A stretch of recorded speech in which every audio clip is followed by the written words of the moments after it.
ขนาดตื่นมาบ่วุ้นพ่อบ่วุ้นแม่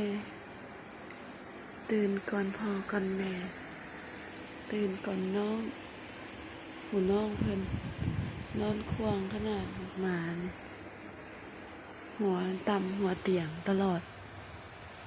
เอาอย่างกั้นกับว่าอยู่น่ะนอนให้นอนว่าอ้ายตื่นละ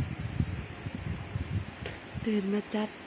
เลี้ยงเล่นตุ๊กตาเพิ่นอยู่แพงเด้คำหวยแม่นะตื่นไปเหี่ยวเองบ่วนเนาะแล้วตุ๊กตามันมาเลี้ยงอยู่ข้างบน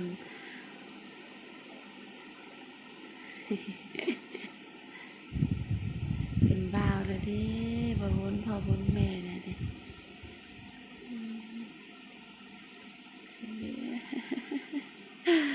เอ้ย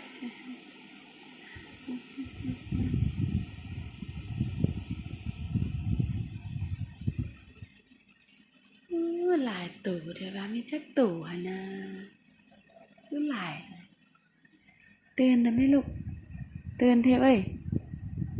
อ้ายเลี้ยงสุสัตว์หั่น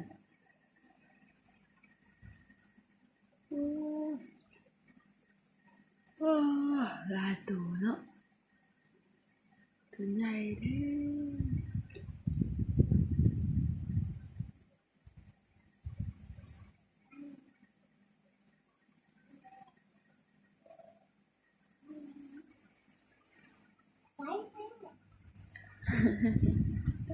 โอ้ยถึงอีพ่อซะ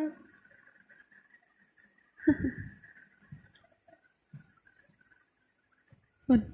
ตื่นแล้วปะโอ้พ่อเบิ่งกันนะ